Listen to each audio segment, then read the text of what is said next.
Good morning, Spokane. I'm Peggy Burke here at the Monroe Room in North Spokane, along with my brother Jim, the sound engineer and brains behind this project. My family calls me Practical Peg, and I have come up with an extremely easy and practical way to make masks for your family with very little cutting, probably at the most 10 minutes per mask, maybe 5 once you have the whole process down. My brother read an article in the Seattle Times that mentioned that plain old blue shop towels are the best filtration, even better than cotton. They come on a roll. You tear off a piece, it is the perfect size. No cutting, no edging, no ironing, no turning. It can be finger pressed into place. After 4 or 5 prototypes, we also decided to add a piece of flannel to the inside, which gives a little extra strength to the mask and a little extra filtration and blocks any moisture from coming out and getting the outside of your mask wet. We made at least 4 or 5 different types of masks using elastic, which of course you can't find anymore, or it's in very limited supply. We tried shoelaces, which worked okay, but a little slippery for tying. We tried polyester cord, didn't tie well at all. So we have come up with macrame cording, 4 millimeters, 40 inches long, 2 per mask. You do have to tie the end of your cording so that it doesn't come unraveled, but it actually works fantastic. We have a mask here with a nose piece, I'm not sure if you can see it, that's also made out of shop towel. We also have 2 prototypes here, one with some cute little material on it so you can tell whose mask is whose. That is an optional piece. But when you wear a mask at the hospital, there's usually a piece of aluminum over your nose, which you can pinch. It allows the mask to sit closer to your face and slip underneath your glasses. You can use, I have some garden ties that's rubber with a piece of metal through the inside. I did get that off the internet, or you can also use 1 or 2 bread ties if you want, or you can do your mask without. It's totally up to you.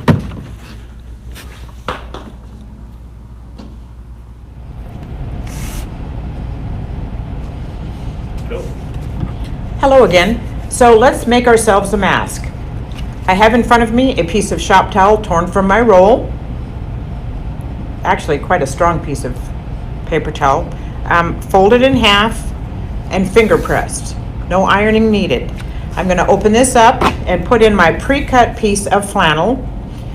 You want it probably a little shorter than your mask, but you can always trim it off later. Not a big deal. If it hangs out in the side, you can just cut it off.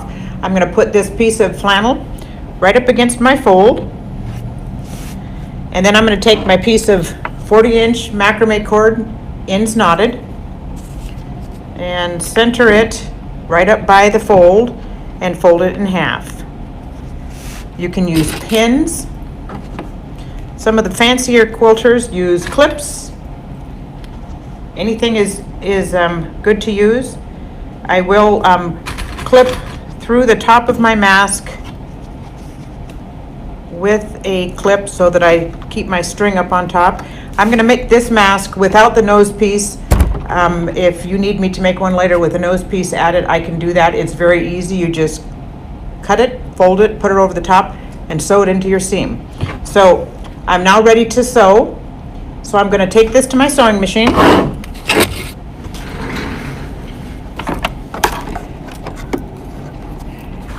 And I'm going to,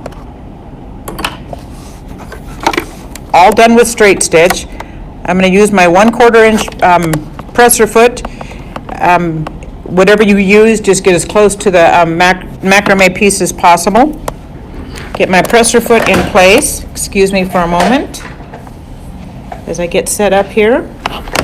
So I'm going to, of course, back tack and just sew right along the macrame cord.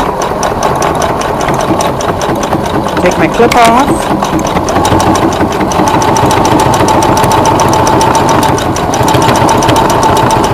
If the macrame cord gets caught in the stitching, it's not a big deal. It actually keeps it from tearing. To the end,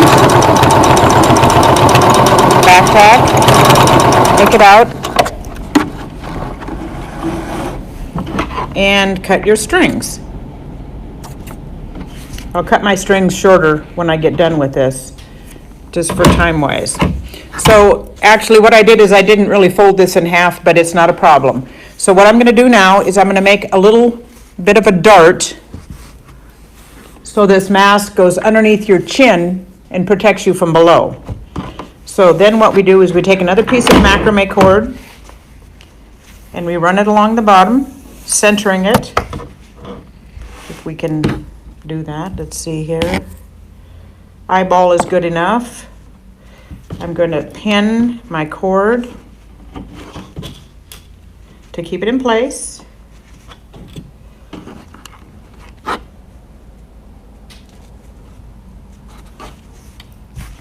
And I'm going to find the middle of my mask, take my pin out, and I'm going to make a little bit of a dart.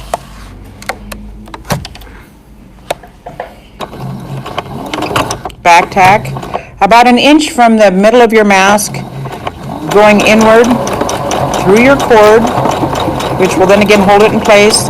Come to a point as if you're making a dart. If you learned that in sewing class, it's a helpful thing to know. I'm going to pull this out. So now what I have is, if I turn this right side out, I have a dart to go underneath your chin. And now what I need to do is sew down the sides and make a few tucks. So make sure you make your tucks on the outside. Get my pin out of there. Get my macrame cord out of the way. You're going to be sewing right through your shop towels, your flannel, and your macrame cord. And my machine is not a real sturdy one. It's mainly made for quilting, but it does this job just perfect. So I only put one dart in there. One tuck. You can do two if you want. I've seen that on the internet. Be sure to back tack. Through the little tuck you've made on the side. Through your cord on top, which keeps you from pulling on the shop towel and ripping it at a later date. If by some chance you were to rip your shop towel and you want to make another one, best to take it apart and save your macrame. Keeps your cost down. So there we have one side done. Now we're going to do the other side.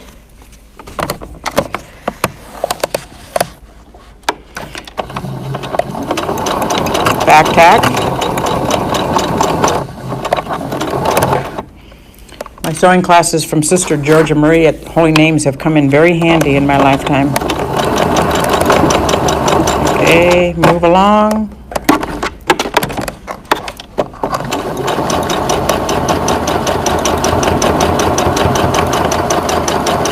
Back tack again.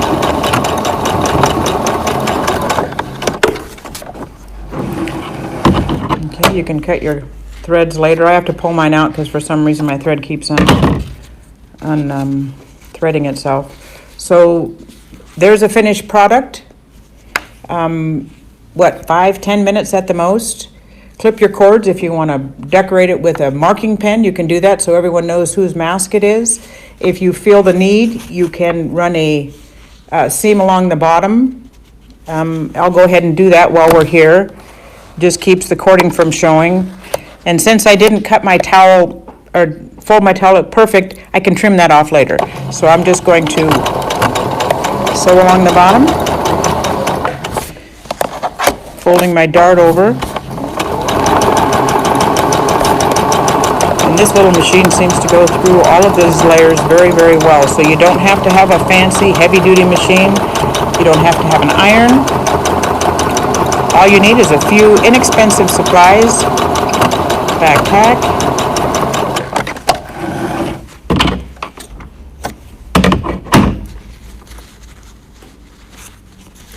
And voila, you have yourself a mask. I do recommend a nose piece for comfort, but then I'm used to that since I was a nurse for 40 years. Anyway, there's your mask. 5 to 10 minutes, very inexpensive. And thank you very much for joining us at the Monroe Room with Jim and Peggy Burke. Yep. Okay, so now that I have my finished mask and all my threads are trimmed. I'm going to show you how to add a nose piece, which I highly recommend. So I have cut myself a piece of shop towel, and I am going to fold it over the top of my mask so that I can sew through it on both sides. Like I say, no trimming needed, no edging needed. I'm going to put it in my machine. Hopefully it'll catch both ends of it. That's always the trick. If not, you can just make your seam shorter or higher. So here we go.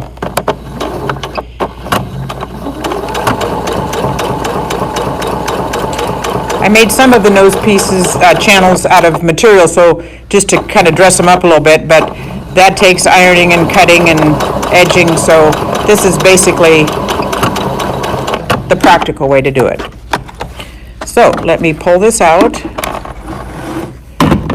and let's see if I caught my seams on the back, which I did all but just a little bit. So I'm going to turn it over and just catch that in there, just so that my wire doesn't come out the bottom. Okay, here we go.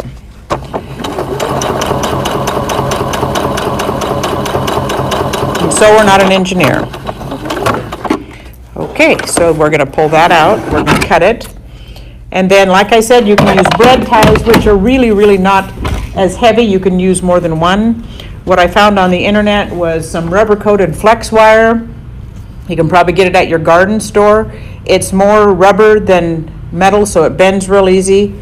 I cut a piece off with my scissors, no problem. You can trim it if you want to. And I am going to take this and slide it through. Oh, here's a piece of metal hanging out, so let's get that off, because otherwise it does tend to rip the shop towel. Not the best thing to do with your scissors, but that's the way it goes. So I'll pull the rubber out, and I'm going to slide this through the nose channel. Yeah, I might have needed to make my nose channel just a little big. No, there it goes. Okay, if I'm real careful, it's going to come out the other end in one piece. Nothing's cut. If you want to leave it like that, you can, so that you could use it on a different mask. You could bend it over to keep it in place, or trim it off, your choice. So then when you go to put the mask on, you just very easily bend it down. Your glasses will fit over the top of it, and you get a very good seal top and bottom because of the dart, and then the sides. And there you have a finished mask, start to finish. Thank you very much for your time.